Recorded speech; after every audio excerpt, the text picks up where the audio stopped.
नमस्कार दोस्तों, मैं अमन स्वागत करता हूं आपके अपने YouTube चैनल एजुकेशन हब पे। यह बिहार शिक्षक भर्ती के NCERT based question answer series के संविधान का 5वां क्लास है और हम देख रहे हैं कक्षा 6 के संविधान यानी कि सामाजिक विज्ञान का क्वेश्चन आंसर। और आज का जो क्लास है वह चैप्टर 6 और 7 यानी कि गांव के प्रशासन और नगर प्रशासन पर संबंधित क्वेश्चन आंसर है। तो अभी भी आपने चैनल को सब्सक्राइब नहीं किया है तो चैनल को सब्सक्राइब अवश्य कर लें। और इस पीडीएफ के लिए आप हमारे टेलीग्राम से जुड़ सकते हैं जिसका लिंक वीडियो के डिस्क्रिप्शन में दिया हुआ है।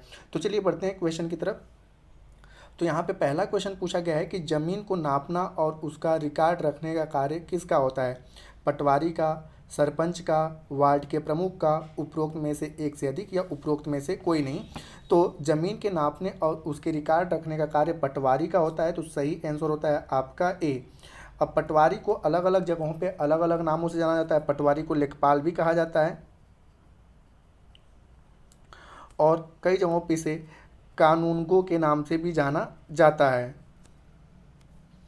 अगला क्वेश्चन है, लेखपाल को किन किन नामों से जाना जाता है?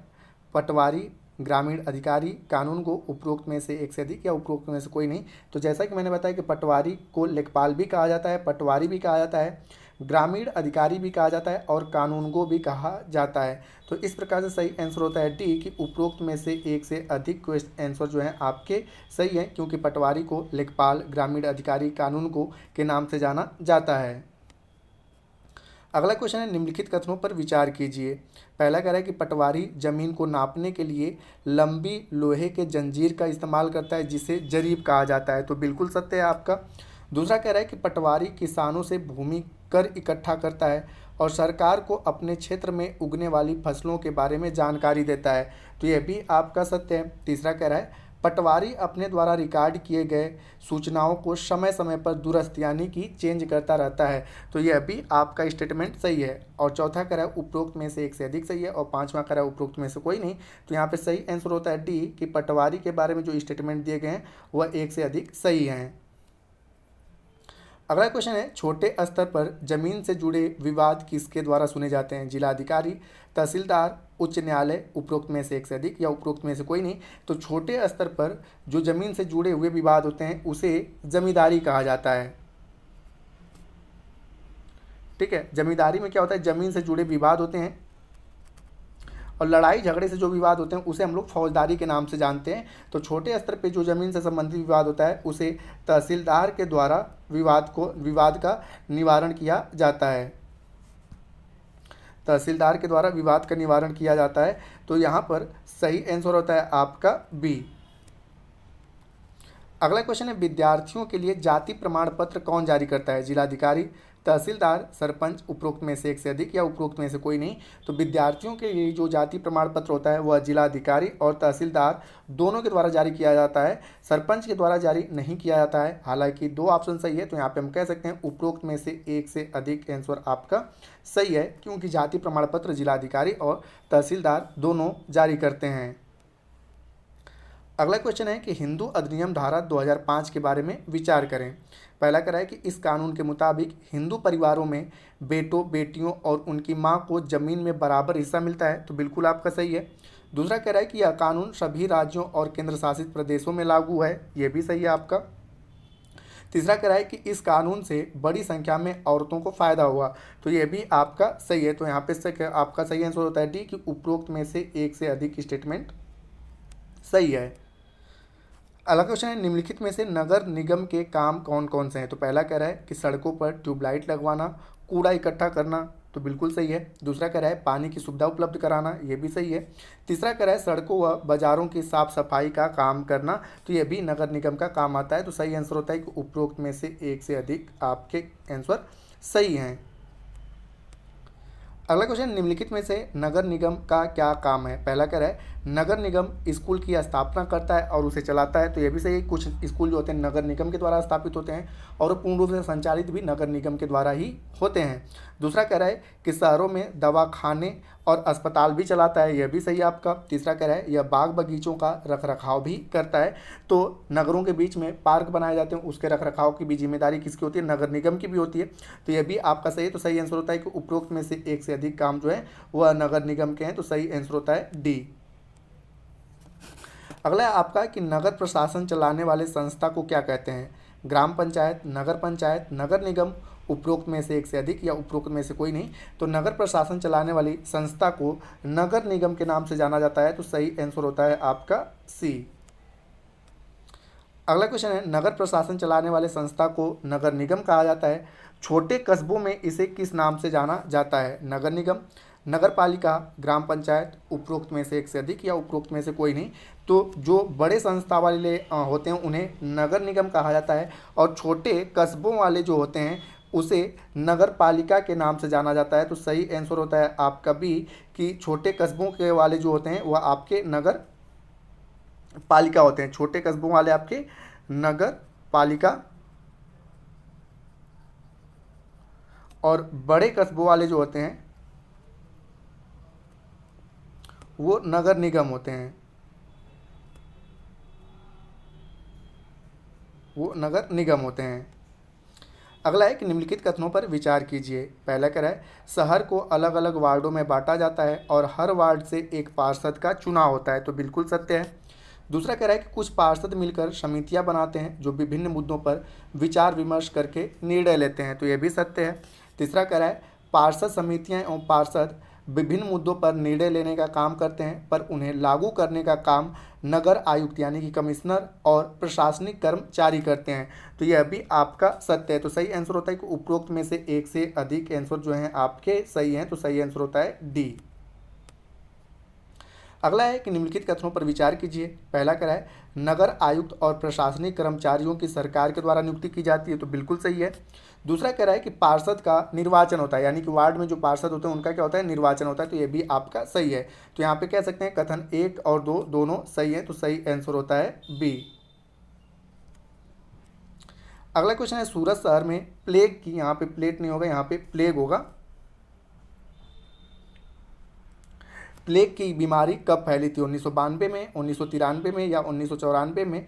तो सूरत शहर में जो प्लेग की बीमारी फैली थी साल 1994 में फैली थी। तो सही आंसर होता है सी। अगला क्वेश्चन है, स्वच्छ भारत मिशन की शुरुआत कब की गई थी? तो महात्मा गांधी के जयंती पर, ठीक है, महात्मा गांधी के जन्म दिवस के उपलक्ष्य में 2 अक्टूबर साल 2014 को स्वच्छ भारत अभियान की शुरुआत की गई थी। तो सही आंसर होता है आपका ए। अगला क्वेश्चन है, नगर निगम को संपत्ति कर से कुल कितने प्रतिशत का आय अर्जित होता है? 20 से 25%, 25 से 30%, 30 से 35%, उपरोक्त में से एक से अधिक या उपरोक्त में से कोई नहीं। तो नगर निगम की बात किया है तो नगर निगम को संपत्ति कर से कुल 25 से 30% आय क्या अर्जन करता है? तो सही आंसर होता है आपका बी। अगला क्वेश्चन है, पटवारी से संबंधित निम्नलिखित कथनों पर विचार कीजिए। पहला कह रहा है कि जमीन को नापना और उसका रिकॉर्ड रखना पटवारी का मुख्य कार्य होता है। तो यह सही है आपका। दूसरा कह रहा है, खेत नापने के लिए कई जगहों पर पटवारी एक लंबी लोहे की जंजीर का इस्तेमाल करता है जिसे जरीब कहते हैं। तो यह भी सही है आपका। तीसरा कह रहा है, पटवारी किसानों की भूमि कर इकट्ठा करना और सरकार को अपने क्षेत्र में उगने वाली फसलों की जानकारी भी देता है। तो ये भी आपका सही है। चौथा कह रहा है कि प्रत्येक पटवारी एक ही गांव के लिए जिम्मेदार होता है। तो यह गलत है, क्योंकि प्रत्येक पटवारी एक से अधिक गांव के लिए जिम्मेदार होता है।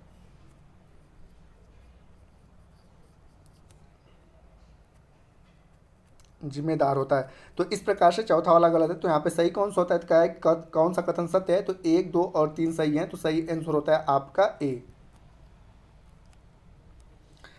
अगला क्वेश्चन है कि निम्नलिखित कथनों पर विचार कीजिए। पहला कह रहा है, किसानों की गतिविधियां यानी कि फसल बदलना, कुआं खुदाई आदि की जानकारी सरकार का राजस्व विभाग रखता है। तो बिल्कुल सही है। और दूसरा कह रहा है कि तहसीलदार के दफ्तर में फौजदारी से जुड़े मामलों को सुना जाता है। तो यह गलत है। फौजदारी मतलब होता है आपका लड़ाई, जबकि तहसीलदार के दफ्तर में जो होता है वह जमींदारी यानी कि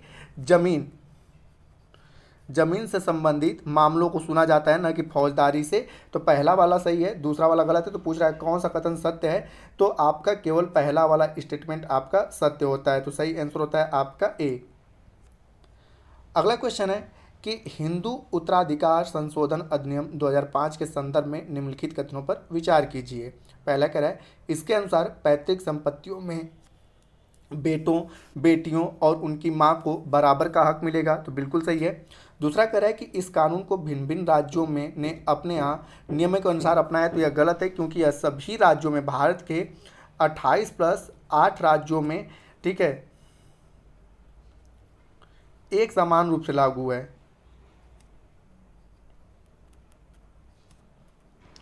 रूप से लागू है। तो पूछ रहा है कि कौन सा कथन सत्य नहीं है, तो यहाँ पर आपका सही नहीं है, तो आपका केवल दूसरा वाला जो होता है वह सही नहीं है, पहला वाला आपका सही है, तो सही आंसर होता है आपका बी। पहला मतलब अगला क्वेश्चन कह रहा है कि बड़े नगरों का प्रशासन चलाने वाली संस्था को नगर निगम कहते हैं और छोटे कस्बों का प्रशासन नगर पालिका चलाती है, बिल्कुल सही है। दूसरा कह रहा है कि आयुक्त और प्रशासनिक कर्मचारियों की सरकार द्वारा नियुक्ति की जाती है जबकि पार्षद निर्वाचित होते हैं, तो यह भी बिल्कुल आपका सत्य है। तीसरा कह रहा है पार्षद व पार्षदों की समिति विभिन्न शहरी मुद्दों पर निर्णय लेने का काम करती है जबकि उन्हें लागू करने का काम आयुक्त व प्रशासनिक अधिकारी करते हैं, तो यह भी स्टेटमेंट आपका सत्य है। तो पूछा है कौन सा कथन सत्य है, तो यहाँ पर सही आंसर होता है आपका डी कि उपरोक्त सभी कथन जो हैं वो आपके सत्य हैं। आज का अंतिम क्वेश्चन है कि निम्नलिखित करों पर विचार कीजिए और आगे कह रहा है कि उपरोक्त में से कौन सा कर नगर निगम के आय के स्रोत में शामिल है, तो नगर निगम के आय के स्रोत में जो होता है संपत्ति कर, जो कि मैंने बताया कि कुल कर का 25 से 30% होता है आपका संपत्ति कर, ठीक है, नगर निगम का। उसके बाद होता है कि पानी व अन्य सुविधा कर भी नगर निगम के आय का स्रोत है, शिक्षा कर भी क्योंकि यह स्कूलें चलाता है, और मनोरंजन कर भी, ठीक है, मेले लगाता है, बाजारों को लगाता है, तो मनोरंजन कर भी नगर निगम के आय का स्रोत है। तो यहाँ पर सही आंसर होता है आपका डी कि उपरोक्त सभी जो है, ठीक है, वह नगर निगम के आय के स्रोत हैं। तो दोस्तों ये था आपका कक्षा 6 का 5वां वीडियो।